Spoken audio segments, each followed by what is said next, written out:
உங்களுக்கு ஏன் 10 ரூபாய் நோட்டு பிரவுன் கலர்லயும் 500 ரூபாய் நோட்டு கிரே கலர்லயும் 2000 ரூபாய் நோட்டு மெஜந்தா கலர்லயும் இருக்குன்னு தெரியுமா?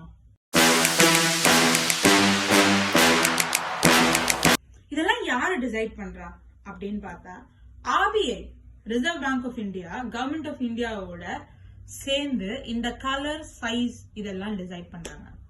இதெல்லாம் எதுக்கு டிசைட் பண்றாங்க அப்படின்னா ஒரு செக்யூரிட்டிக்காக. அது என்ன செக்யூரிட்டி அப்படின்னா முக்கியமா 3 ரீசன் சொல்றாங்க.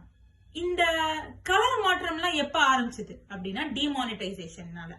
சோ டிமானிட்டைசேஷன் டிஸ்டிங்ஷன் தான் ஃபர்ஸ்ட்.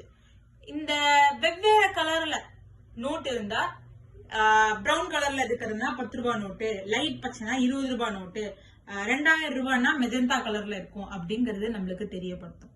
அடுத்தது 2வது ரீசன் கவுண்டர் ஃபிட் பிரிவென்ஷன். அது என்ன அப்படின்னா ஒரே மாதிரியே நோட் இருந்தது அப்படின்னா ஃபேக் நோட்ஸ் நிறைய அடிக்க முடியும். சோ அந்த ஃபேக் நோட்ஸ் அடிக்கிறத குறைக்கிறதுக்காக ஒரு நோட்டையும் ஒரு சைஸ்ல ஒரு கலர்ல வைக்கிறாங்க. 3வது ரீசன் எஸ்தெட்டிக் அப்பீல்.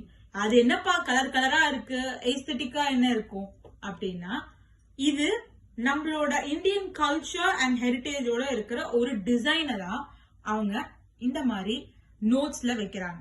RBI 2016 டிமானிட்டைசேஷன்ல இருந்து அந்த 500 ரூபாய் நோட்டையும் 2000 ரூபாய் நோட்டையும் இந்த கலர் சேஞ்ச்ல குட்டி குட்டி டிசைன் டைம் டு டைம் பண்ணிக்கிட்டே இருக்காங்க. so that they will not have a lot of fake notes spreading around the place. இப்போ உங்களுக்கு எந்த நோட்டு எந்த கலர்ல இருக்கும், எந்த சைஸ்ல இருக்கும் அப்படிங்கறது கண்டுபிடிக்க முடியும்.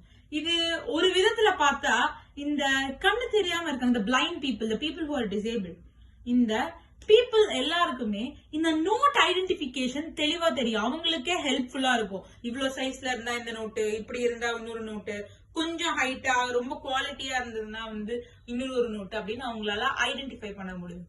So what is your take on this அப்படிங்கறத கமெண்ட் பண்ணுங்க. Bye bye.